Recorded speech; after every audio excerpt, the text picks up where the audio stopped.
Hey, what's going on, everyone? It's Todd coming at you with another episode of Living Your Best Life. If you don't already know, which you should know by now, what we do on the show, if you don't, I'm going to tell you. Well, we invite professionals on to talk about what they do and how what they do contributes to a healthier society, a wealthier society, just a better society in general.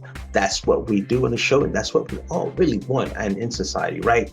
So that's what we do. Now, today, we have an awesome young lady that's going to come on and share what she does in terms of helping people live their best lives, particularly women, and particularly women that are starting their business or starting a business or want to know more about how to start a business, particularly in the area of finances. Okay, because what we have a passion a lot of times, but what we don't realize is that those passions have to be funded, and those passions have to be funded correctly and strategically.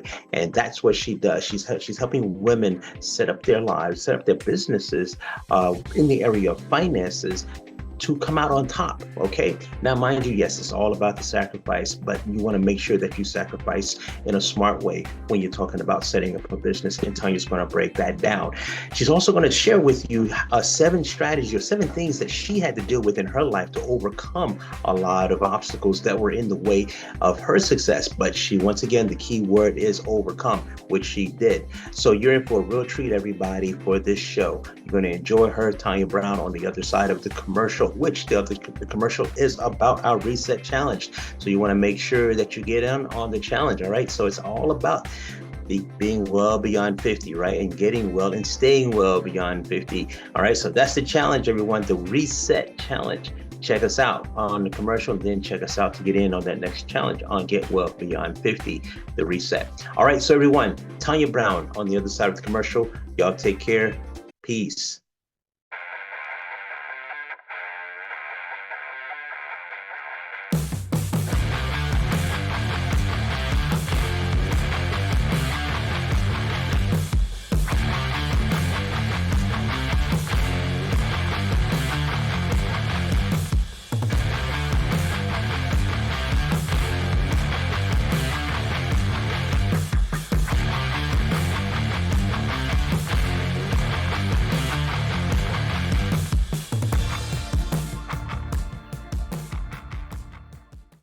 So, welcome back, everybody, to the show, Living Your Best Life. And of course, listen, everybody, we want you to get on the next challenge, okay? This is the Get Well Beyond 50 reset. Of course, if you're in that gray hair society like myself, you want to make sure that you are taking care of yourself and aging gracefully. And we can do that, but we do need some strategies. And so, our reset system is going to show you how to do just that. Let's get well beyond 50, but even more important than that, let's stay well beyond 50. All right, so back to the show. It's enough about me and the commercial. I want to introduce an awesome young lady that I met a few weeks ago, and I loved her story. And she is out here in the trenches helping women become bosses, become, business owners, and that whole thing. But it's a matter of how you do it and how to be successful at it and how to make sure that you are taking care of yourself financially, while you're building your empire. So I want to welcome today on the show, Miss Tanya P. Brown. And thank you so much. Did I say your name right? Because Tanya and Tania, and I want to make sure that we got it all situated straight. You said it perfectly. Yes, it's Tanya. All right. Thank you so much. Well, thank you so much for hanging out with me for a little while this afternoon on the show. And I definitely, like I said, was inspired by your story and things that you've done in your life and things that you're doing right now in your business and in growing your business. So tell us a little bit about who Tanya P. Brown is and why she's going to thrill us today on today's show. Thank you for that. So, my name is Tanya Brown. As it was stated, my absolute passion is being that safe space to hold people's dreams for women who want to become self employed. The biggest question is, well, how do I afford this? How do I get my money stuff straight? And my business is the solution to the financial how. So for Mm, me, it's walking women through not only the financial part, but the business part and making it fun. I tell people with my spreadsheet phobic people, I have the emojis and cute names because I want you to get familiar and empowered by spreadsheets as a way to guide your business decisions. But the overlooked part is the mindset. It is a complete shift of who you are. If you're like me in your 50s, you have this identity of who you are, what you've done, your expertise. And it's a major shift. And I find a lot of people in my industry don't seem to understand or hold space for that. right.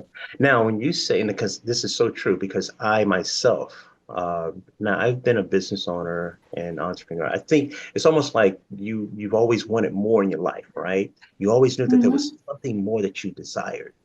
But the mindset shift from, for lack of a better expression, employee mindset to business owner and or entrepreneur mindset is a huge step for a lot of people, especially someone like Mhm. me.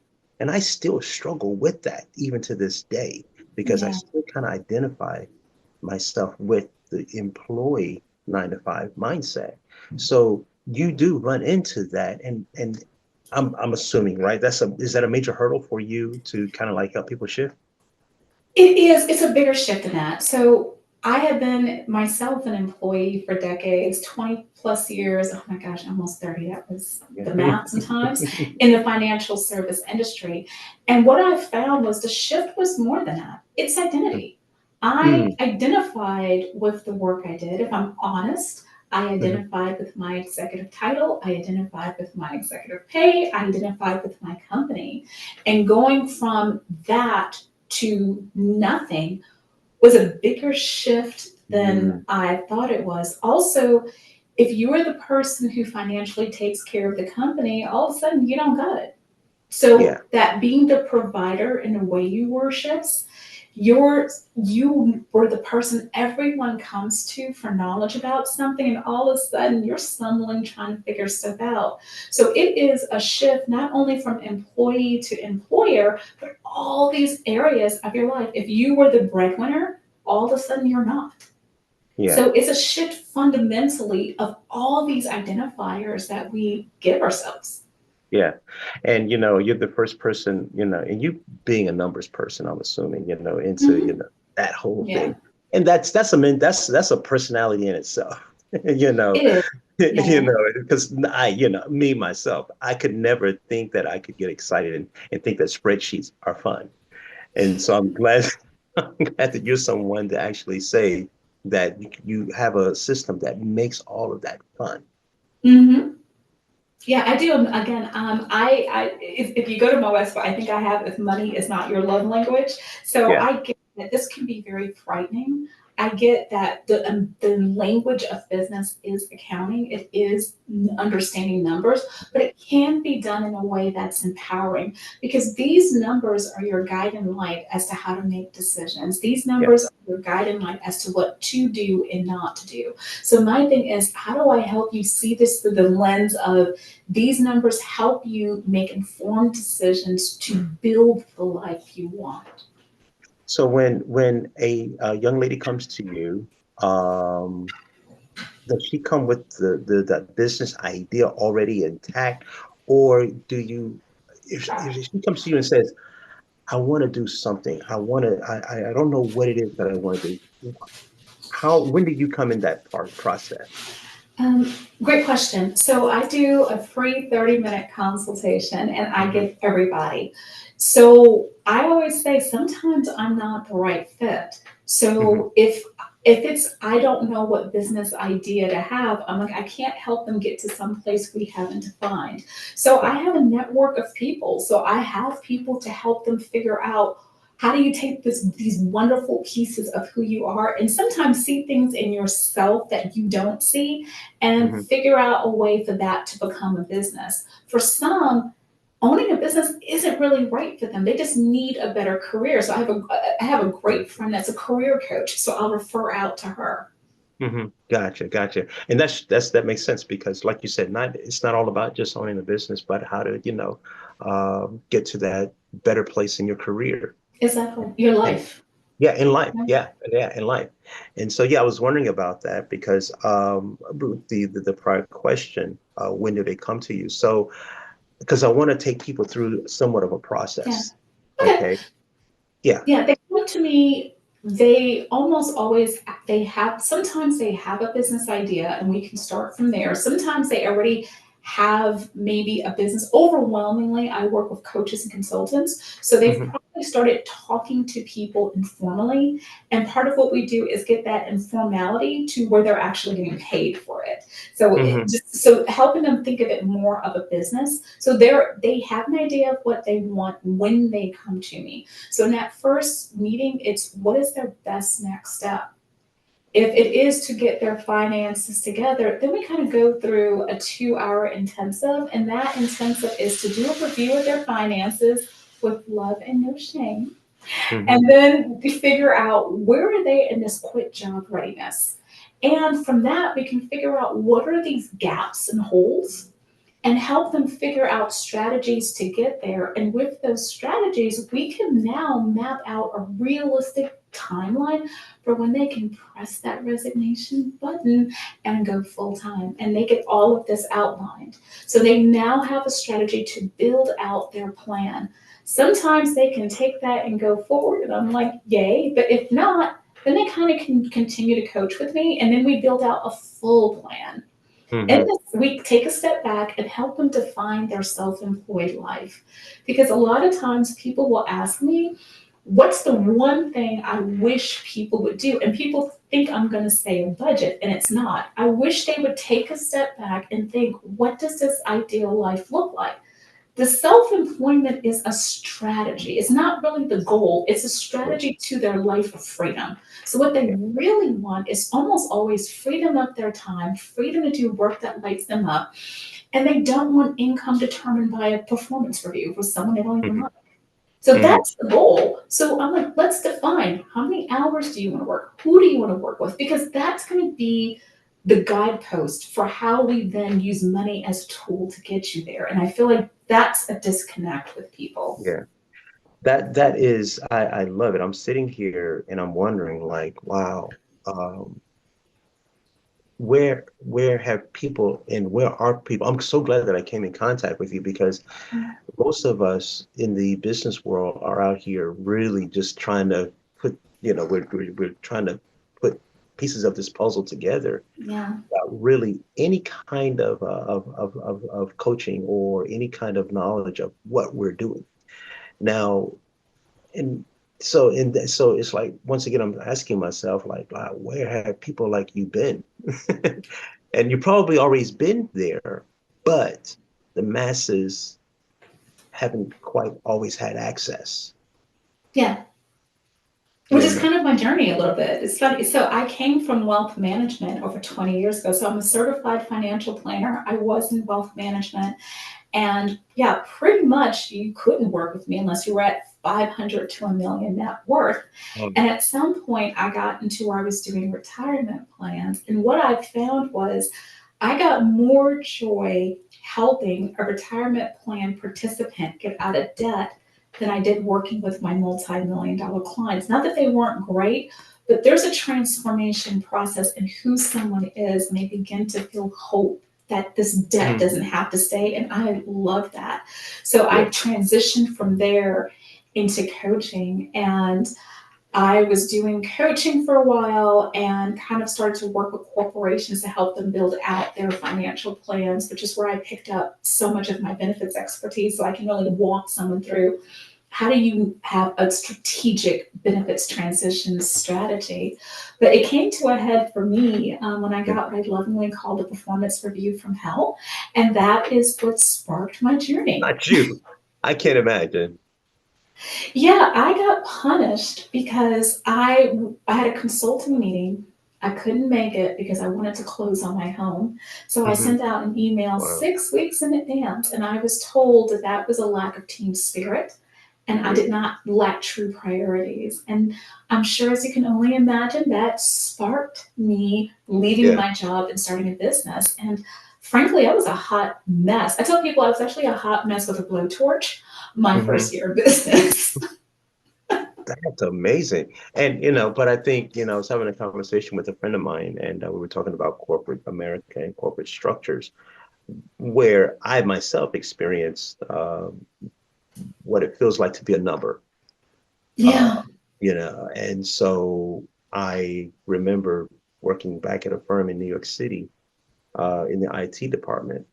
And after 9/11, the whole Wall Street area started taking a reconstruction kind of thing where they were just, Yeah. doing everything different. Management, they were redoing everything. And they used that whole tragic event to really start to outsource jobs to other countries.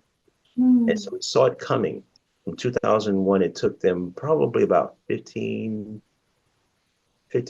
years to get to me. And so around 2013 or whatever, I had to train someone from India that sat beside me to take my Oh, job. wow. you know, and Oh. it was just as bad for him as it was for me because it was awkward Mm. because he knew what was going down. And so he was like, man, this is so strange. And but if I didn't train him or bring him up to par in a certain amount of time that they were looking for, then that would eliminate my severance package. so so Oh, that's all this, awful. yeah, all of this was hinging on how well I trained him. And so I had to show up and actually perform for this individual. And it was of no fault of his. He was just, Mm. that was just that corporate system down there at the time. So I Mm. know exactly what you mean by, like this corporate setting or this corporate system of filling out like a number. And that being the Yeah. catalyst or the thing that says, okay, I can't be a part of this anymore. You know. You do bring up a great point. When I talk to people, I really encourage people to work through, if you will, a detox to a way to get rid of the toxicity from the job. Because I don't know if you were like me, but by the time I kind of got to your point, I started to question my experience. I started to lose my intuition. I started to Hmm. wonder, do I really have value to offer? And I'm like, if there isn't any reconciliation of that, you will manifest that in your business. And it'll manifest in you'll have no boundaries around clients and you'll take anybody on. You won't go after clients because you don't feel you're good enough. Or for a Yeah, lot of women, yeah, you will not charge enough. your price. Mhm. Yeah. Yeah, absolutely right. And I didn't mean to cut you off because I'm just No, no, agreeing with please. you wholeheartedly there. Because I suffered from all of those things, Yeah. my value, uh, and I was probably the cheapest trainer in in the Bronx Oh, at the yeah. time. And I was looking back on it, it's like, wow. And so with that mindset of charging the lowest prices, and I'm not trying to lock myself or block anyone else from, accessing my services, Yeah. acquiring my services, but I'm doing myself a disservice. They had jobs. you know, I you know, Yeah. I was trying to run a business without a job, and I suffered from that. I suffered from that. So, like I said, I'm so glad that I connected with you because just knowing that there are individuals and business owners and people with the entrepreneurial mindsets and the business mindsets uh, that have some know-how in terms of strategically setting up a business properly, Yeah. being able to know your numbers. So thank you for that. Yes. Yeah. So what, you on your website, if you don't mind, even though it's down at the bottom, tell people how to find you for sure, right quick. Sure, it is www Tanya P. Brown, and I will spell that out for you. It is TANIAP Brown.com. Yeah. So everyone, listen, go by her website because I'm going to kind of like reintroduce her because I want you to kind of like get a deeper dive into who Tanya Brown is. On her website, she's like 7 things you don't know or just may not know, and I want you to get to know her because I want to go over these 7 things because I thought it was kind of cool for it to put it out there and showing a little bit of that vulnerability, which a lot of Mm, us are afraid to do. And so mm, I want to bring that up as soon as I can find it again. Hold on. mm. I got you. I'll give Here me you about go. it. You found it. Yeah, Yeah. I'm at it right here. So it's the first one. And congratulations. I gave my life to Christ when I was 30. Yeah. Uh, I say I was a hot mess before is an understatement. I cannot see Woo! that. Lord have mercy. Yes. Like I said, for some reason I just can't see it. But hey, when we are in 20s and in our 30s and things like that, oh yeah, living in New York City. Now, where were you at that point in time? Were you always in the Georgia area? No, I'm from Brooklyn. So I was born and raised in Brooklyn and I left to join the army in 1993. So I was in the pre-gentrified Brooklyn, not like Oh, the what part of Brooklyn I go Brooklyn? home to today. What part of Brooklyn? Brownsville. Brownstone. Yeah, gotcha, Yeah. gotcha. So I'm familiar with like uh Bed-Stuy, uh Yeah, very Fort close. I Greene. could walk to Best Side, yeah. Yeah, Fort Greene, and those were kind of like the places that I hung out. I had a production company down Cotilia and with the D train and the Q train. Yes. Yeah, and also I had a production company down there. My stepdaughter, she lives. If you know where Snyder, the two train, everyone that's out there, this is kind of a sidebar conversation. It's still a way just I to know get exactly where, yeah, yes. yeah. Yeah. So she's right off of Snyder, right now, and so she's loving Brooklyn.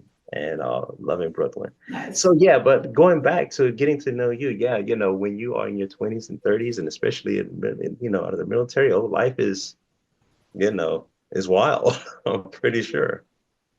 I was just making, I tell people, the reason why some of the people tell me you're so wise, I'm like, yes, it's Yeah. all the cautionary tales I can give you from the stuff I Mhm. did in my 20s and 30s. Mhm. Yeah. It's Yeah. not wisdom, it's lessons learned from periods where I had no sense.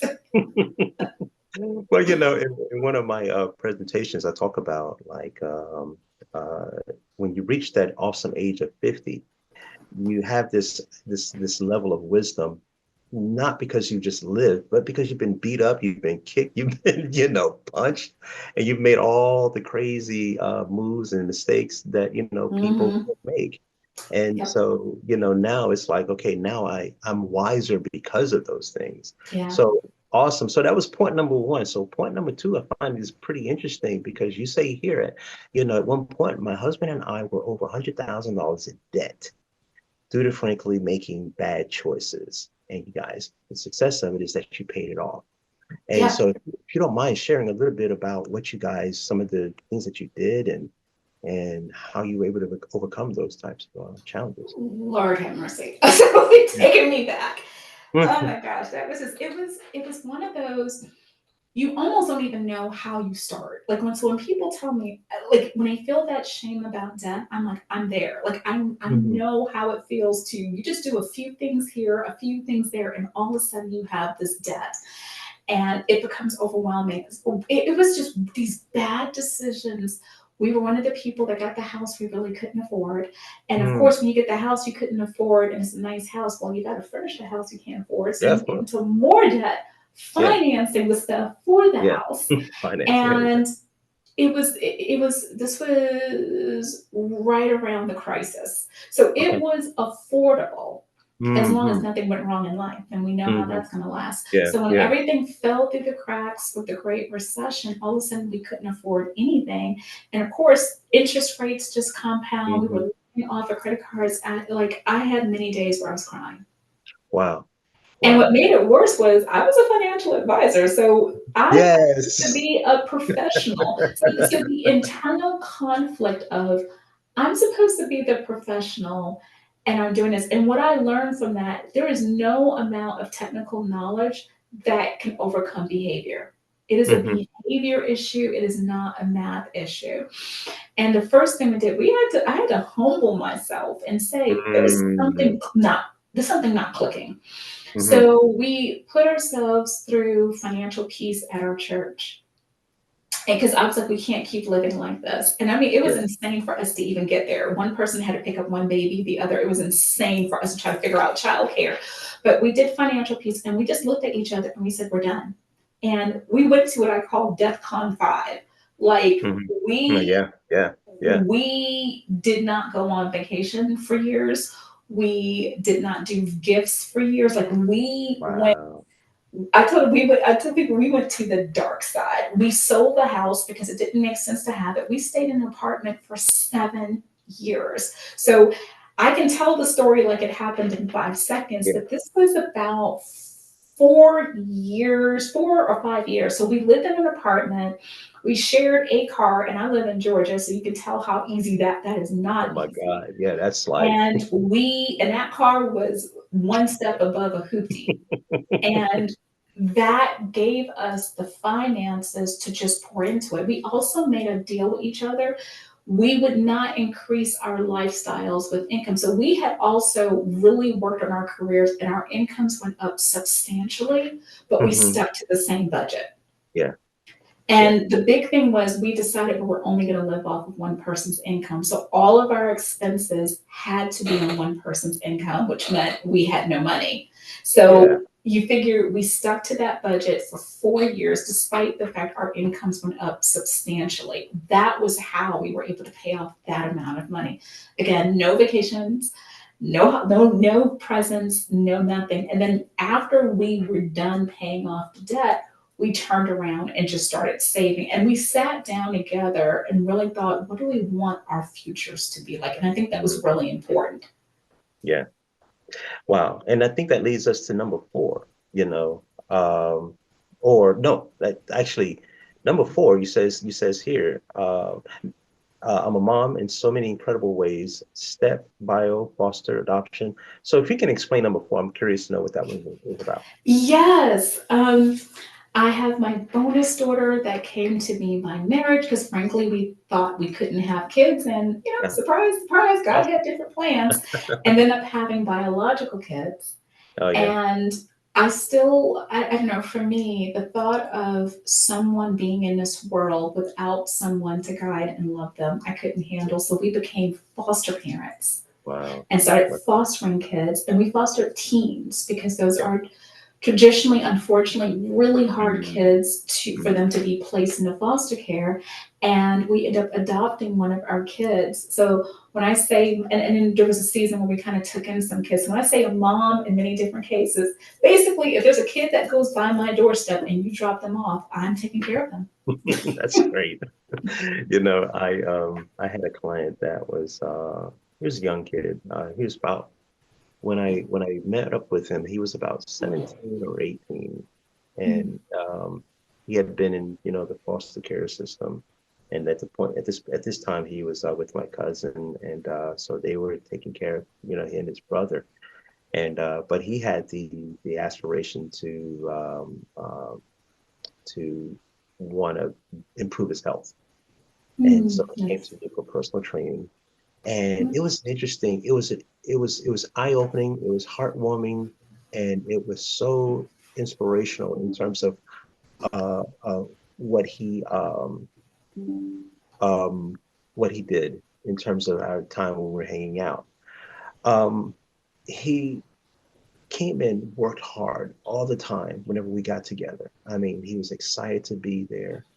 And some days, dealing with his past traumas, he came in, mm, amped up and just hot. He came in hot. And so there were some things sometimes when he would come in and he would do something just off the wall. And I would say, okay, shut it down. Let's have a time to talk. And that's what he needed more than the training yeah. session at that point in time. And so he went to college. I'm really proud of him. And now Mm, he's in the military.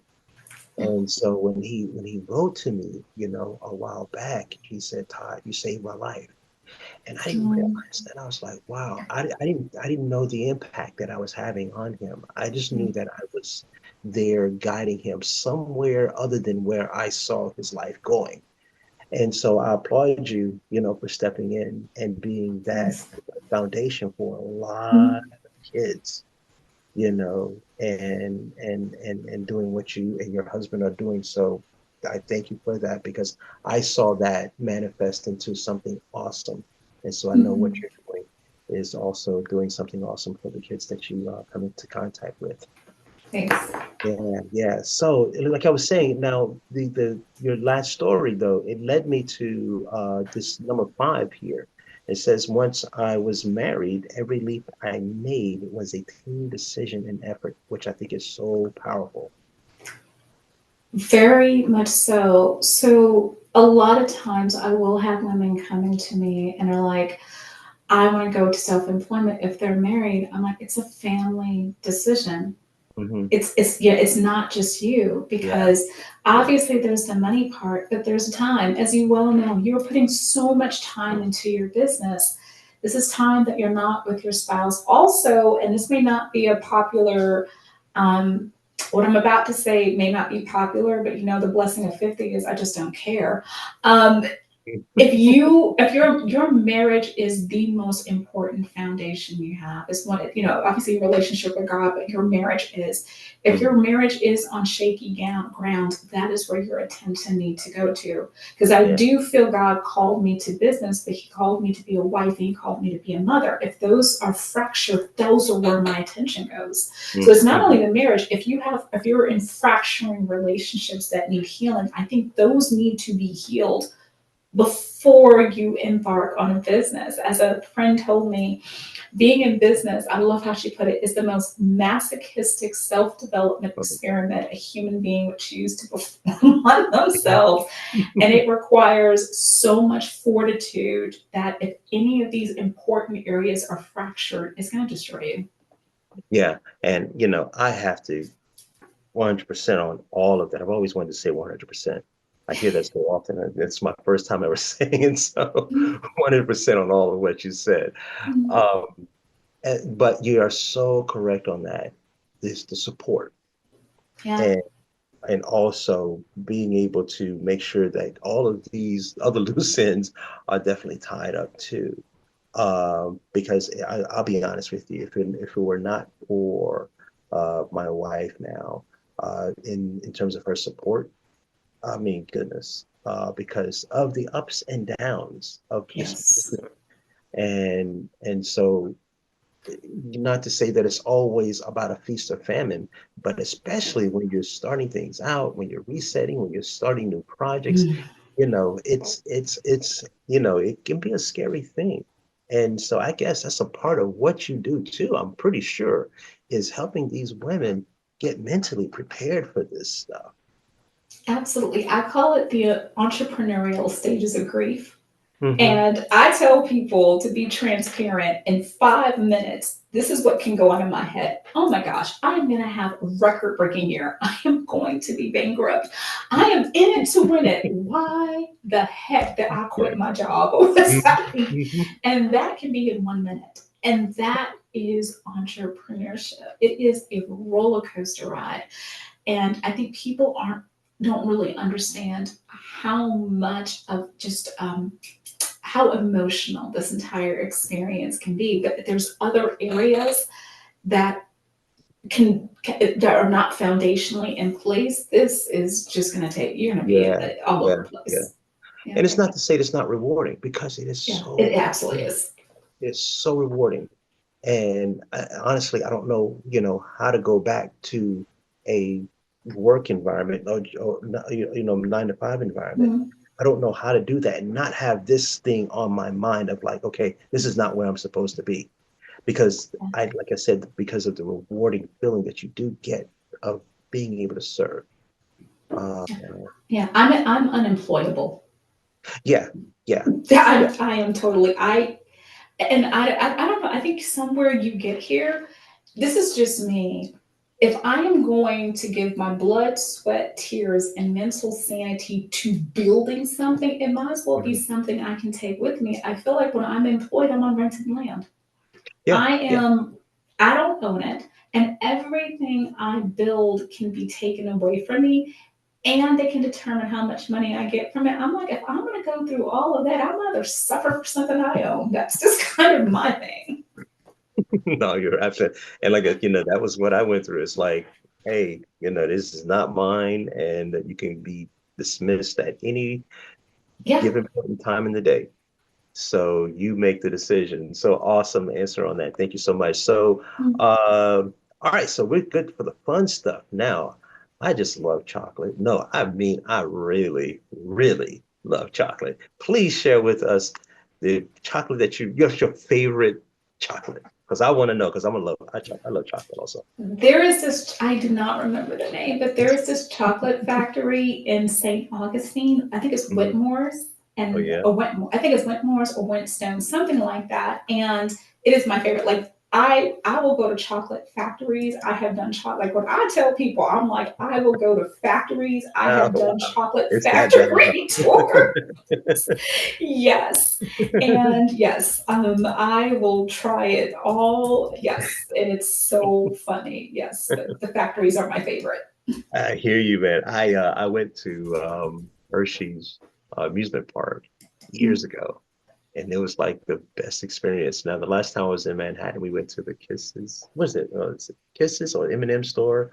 One or the Oh, other. that's so much. That thing, that ridiculously huge M&M in the Yes, middle of yeah, Times Square. That is exactly. Yeah, so fun. and so went there, and so I mean, like I said, I love chocolate. Now, me myself, I'll be honest with you, and no one in the house really likes it, but I am one of those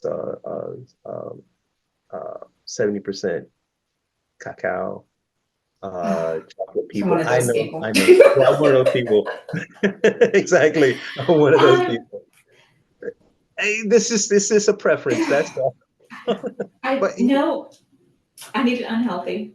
No, no, it now does I not like. my favorite is my favorite though is Reese's peanut butter cups. That's my favorite, and I think that's because I'm a big peanut butter fan. Yeah, And so sorry to interrupt. I know this sounds so weird, but peanut M&Ms, like, oh yeah, and yeah, it's dangerous because that's like my thinking food. So oh yeah. if I'm working on a spreadsheet or numbers and I'm thinking, I try to do grapes, but if I don't have grapes on hand, like peanut M&Ms, I just eat and think, eat and like I that yeah. For whatever reason, that's my thing. That is so funny. Yeah. But like I said, I don't mind the vulnerability, and I'm so glad that you put that out there. Because I think we all have our thing, And the last one, which I think is awesome, and I'll let you elaborate on it. But it says here, as you're speaking to the individual, I think you are amazing.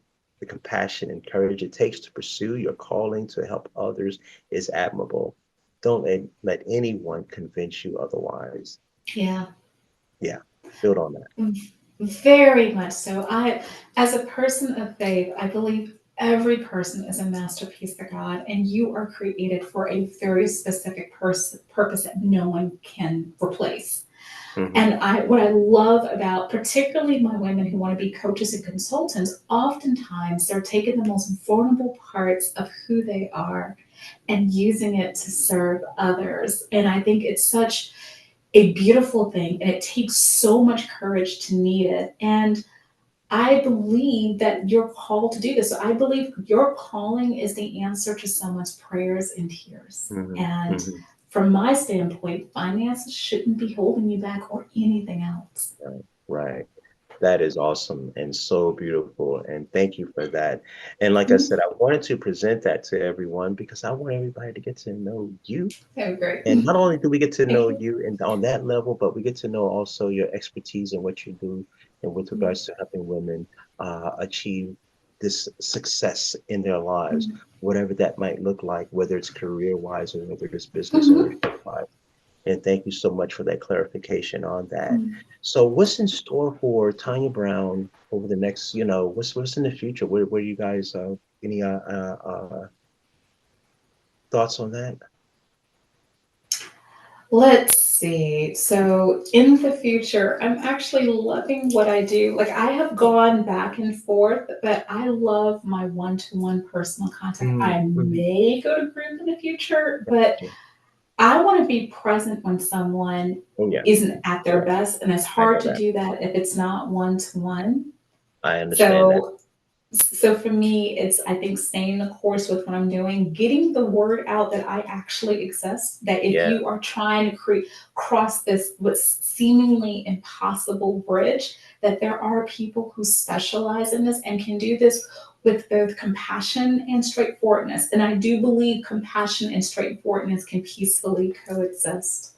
Oh man, Um, that yeah, for is. me on a personal front, I am down the home stretch of empty nester life. So Oh yeah. I'm almost there. I started late, So so I'm how almost how there. how like how far away are you? My youngest is 16. Okay, yeah, this is the home stretch here. Yeah, yeah. So, So we're like, we are everybody get out. almost, It really yeah, is like, yeah. The rest are out, but I love my 16-year-old, but we yeah, are so looking forward to a season that's not dictated by a sports calendar. I know. That, what do you have? Like girls, boys, boys, boys, girls, girls? All girls. So All girls. How many? at one point we had 9 in the house, and then we had 6, and then we had 4. I'm down to 2. So the other one just turned 18. The baby turned, baby, relatively speaking, turned 16. That's So we're awesome. down to, yeah, we're almost out the door. All girls. Oh, that's awesome. That's awesome. Well, once again on that, congratulations and thank you for, being that Thanks. role model for all the young people that you are encountering in their, on a daily basis in their lives. So thank you once Mhm. again for being that role model. And thank you for hanging out with me today. I truly, truly enjoyed this conversation. And I look forward to learning more about you and definitely look forward to introducing you to my audience. Oh, that'd be wonderful. And thank you so much. It was such a pleasure. It was such a fun talk. Thank you. Yeah, I appreciate it. And so once again, let everybody know, even though it's down there, but I want them to hear you Mhm. say it because you have such an awesome, even radio voice. And you say, if you say 50, what?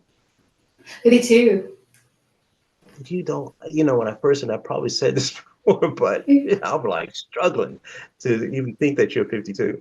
And your personality, the look, everything is working, and you're just a beautiful person. And thank you so much again. Thank you. And you can reach me at my website. So it's Tanya P. Brown, and it's my name's spelled a little differently. So it's TANIA P. Brown. And I tell people if you're on the fence for wondering, just schedule a free 30-minute session. We put our heads together to figure out your best next step. And if it's not me, I have a wide enough network. I will help you get there.